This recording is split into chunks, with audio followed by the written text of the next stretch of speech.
ಪ್ರಿಯ ಸ್ನೇಹಿತರೆ, ಮಂತ್ರಾಲಯವು ಗುರು ರಾಘವೇಂದ್ರ ಸ್ವಾಮಿಗಳ ದಿವ್ಯ ಸನ್ನಿಧಿ ಇರುವ ಪವಿತ್ರ ಕ್ಷೇತ್ರವಾಗಿದೆ. ಇಲ್ಲಿ ಬರುವ ಭಕ್ತರು ಶುದ್ಧ ಮನಸ್ಸು, ಭಕ್ತಿ ಹಾಗೂ ವಿನಯದಿಂದ ಇರಬೇಕು. ಮಂತ್ರಾಲಯ ಪ್ರವೇಶಿಸುವಾಗಲೇ ಗುರುಗಳ ಮೇಲೆ ಸಂಪೂರ್ಣ ನಂಬಿಕೆ ಇಟ್ಟು ಅಹಂಕಾರವನ್ನು ಬಿಟ್ಟು ಶಾಂತ ಮನಸ್ಸಿನಿಂದ ನಡೆದುಕೊಳ್ಳಬೇಕು. ಬೃಂದಾವನದ ಮುಂದೆ ನಿಂತು ಪ್ರಾರ್ಥಿಸುವಾಗ ಗದ್ದಲ ಮಾಡದೆ ಮೌನ ಮತ್ತು ಶ್ರದ್ಧೆಯಿಂದ ದರ್ಶನ ಮಾಡುವುದು ಅತ್ಯಂತ ಮುಖ್ಯ. ಮಂತ್ರಾಲಯದಲ್ಲಿ ಸದಾಚಾರ ಪಾಲಿಸುವುದು ಭಕ್ತನ ಕರ್ತವ್ಯ. ಅನಾವಶ್ಯಕ ಮಾತುಗಳು, ಜಗಳ, ಅಸಹನೀಯ ವರ್ತನೆಗಳನ್ನು ತಪ್ಪಿಸಬೇಕು.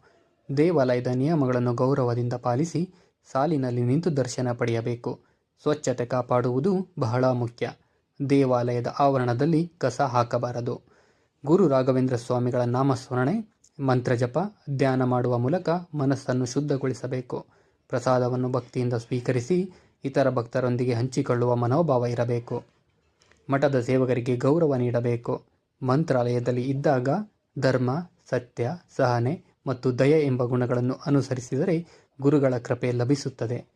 ಭಕ್ತಿಭಾವದಿಂದ ಶಾಂತಿಯಿಂದ ಇದ್ದರೆ ಮಂತ್ರಾಲಯದ ದಿವ್ಯ ಅನುಭವ ನಮ್ಮ ಜೀವನವನ್ನು ಪಾವನಗೊಳಿಸುತ್ತದೆ. ಶ್ರೀ ಗುರು ರಾಘವೇಂದ್ರ ಸ್ವಾಮಿಗಳು ಎಲ್ಲರಿಗೂ ಒಳ್ಳೆಯದನ್ನು ಮಾಡಲಿ.